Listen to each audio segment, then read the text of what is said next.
I just had to let you know you're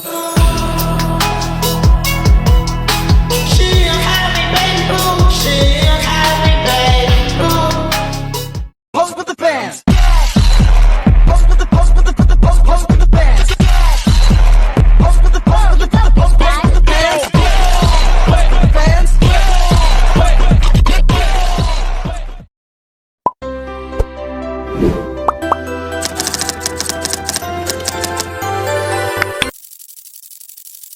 Bukan sampah yang menggunung. Sampah menumpuk di jalanan. Tumpukan sampah plastik mengambang di empang dekat permukiman kawasan Marunda. Penuhi sampah di sepanjang pantai. Setiap hari, satu keluarga Indonesia rata-rata menghasilkan lebih dari 0,5 kilogram sampah. Jika tidak dikelola, sampah itu menumpuk, mencemari lingkungan dan merugikan masyarakat.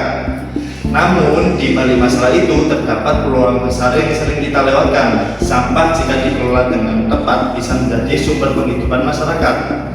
Kami dari kelompok 2 dari mata kuliah evaluasi program pemberdayaan masyarakat, program studi agribisnis. Dalam video ini kami akan memaparkan rancangan program pemberdayaan masyarakat melalui Bank Sampah, sebuah program yang kami namai Gerakan Bank Sampah Mandiri yang disingkat Gerbang Sampah Mandiri.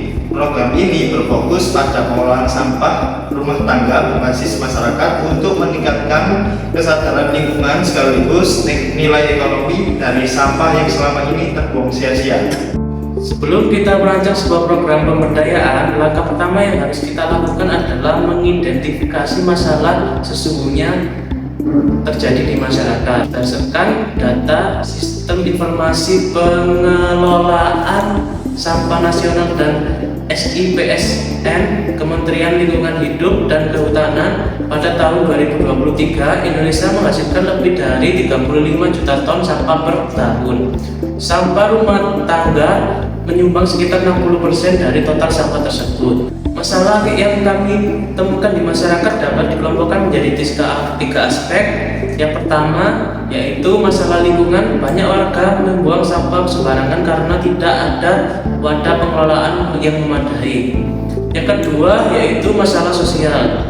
Rendahnya kesadaran masyarakat tentang pemilihan sampah organik dan anorganik.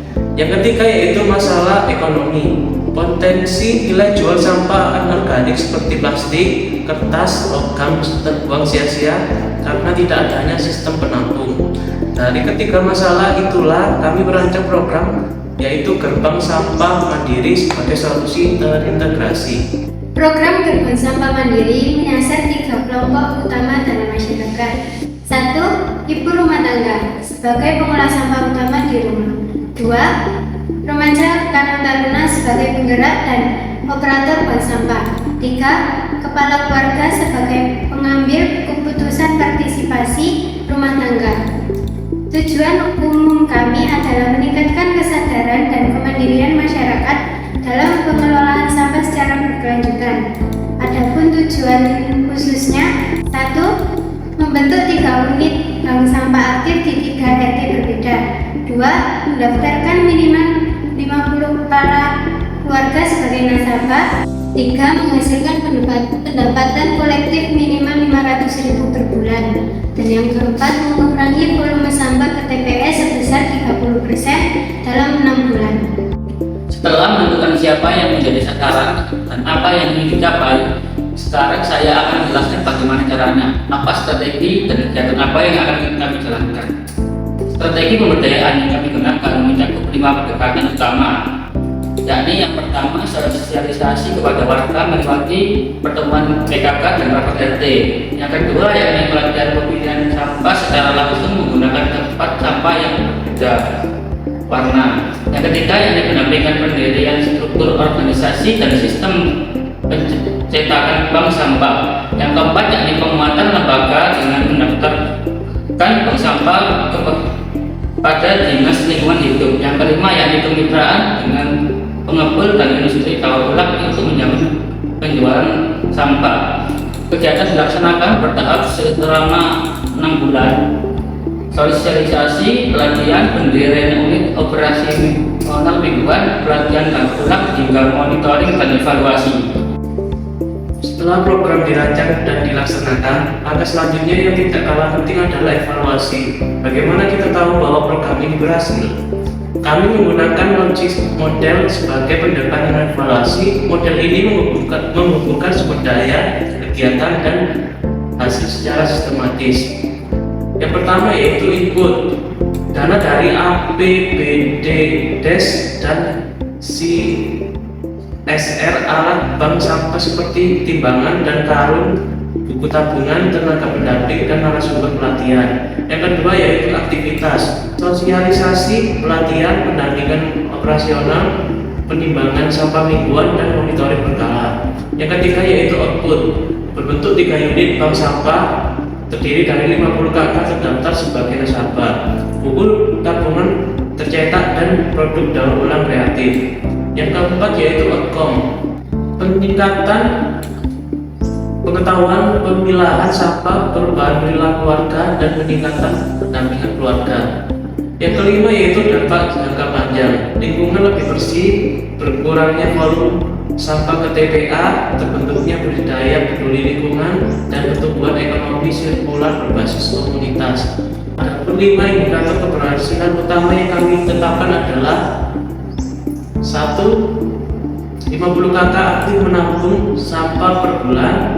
Yang kedua yaitu volume sampah ke TPS turun 30%. Yang ketiga yaitu pendapatan kolektif 500.000 per bulan. Yang keempat yaitu 90% warga mampu memilah sampah dengan benar.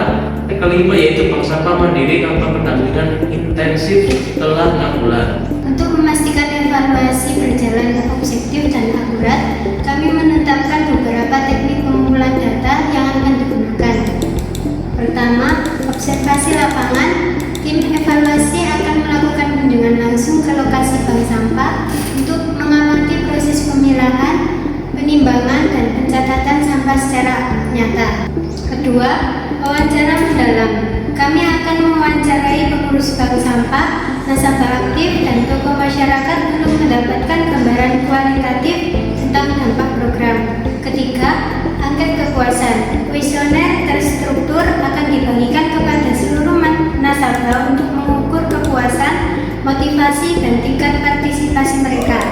Keempat, pre-test dan post-test. Tes pengetahuan tentang pemilahan sampah akan diberikan kepada peserta sebelum dan sesudah pelatihan untuk mengukur peningkatan pemahaman. Dan yang kelima, analisis dokumen. Buku tabungan sampah, catatan timbangan, dan laporan keuangan bank sampah akan dianalisis untuk mengukur kinerja program secara kuantitatif.